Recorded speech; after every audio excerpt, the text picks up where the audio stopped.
Hey guys, it's Meenal from The Miniature Life. It's Easter, so I thought I'd share a really simple Easter-inspired recipe.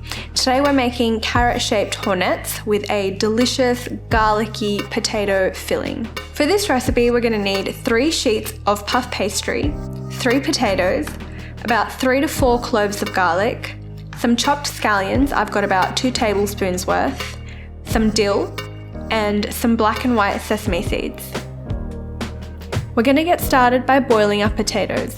You want to keep the skin on and cut these in halves or quarters as long as you've got pieces that are roughly the same size, and immerse these in water. Once the potatoes are boiled, peel them and set them aside. At this point, preheat your oven to about 150 degrees Celsius. You want to line 2 baking trays with baking paper, and we're going to create our cone shapes to wrap our puff pastry around. This is really simple. You're just going to need some aluminium foil. I take a large square piece, fold it in half, and I use my fingers to help roll that piece of foil into a cone, like so.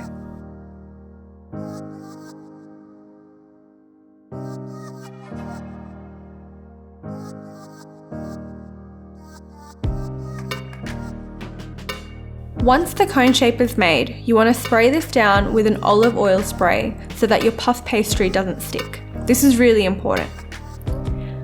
I like to cut the puff pastry sheet into strips about 1 inch thick. Then I remove one of those strips, fold it in half, and I wrap that around the cone. Don't wrap the puff pastry too tightly against the cone. You do want there to be some room for movement so that you can actually remove the aluminium foil when you're finished. Each cone uses about 2 strips. Now let's make the egg wash. In the bowl of milk, I'm going to crack open the egg and add the food colouring. I used a little more yellow than red to give me a lovely orange colour, but you can adjust that as you see fit. Using a brush, gently brush over the egg wash all over the pastry, including the base. Top them with the black and white sesame seeds. After you've brushed the egg wash over each Hornet, I'm going to show you a little trick I do with the garlic. I create a little bowl using the aluminium foil, add some olive oil, and I place the garlic with the skin on right inside. Now this is going to go into the oven with the pastries so that we can get delicious roasted garlic for our potato mixture. Now we're ready to put these in the oven. These will take anywhere between 15 and 25 minutes depending on the size of your oven. I like to rotate these after about 10 to 12 minutes just to make sure they're evenly cooked. Bake these until they're beautiful, golden brown and crispy. To make the potato filling, mash together the potatoes and scallions in a mixing bowl. I've used a little bit of milk because I really like a creamy texture, but this is completely optional. Without the milk, it takes a little bit of extra work to get that smooth finish. To this, I add plenty of salt and pepper alongside with the dill.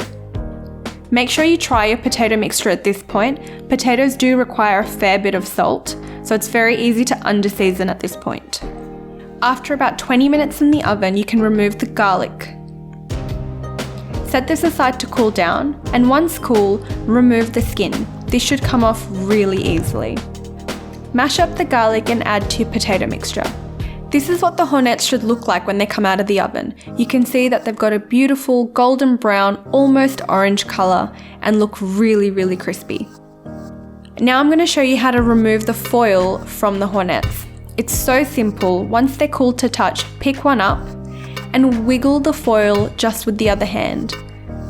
You might need to pry it out a little bit, but it should come out reasonably simply. And there you have a lovely Hornet, ready to be filled with the potato mixture.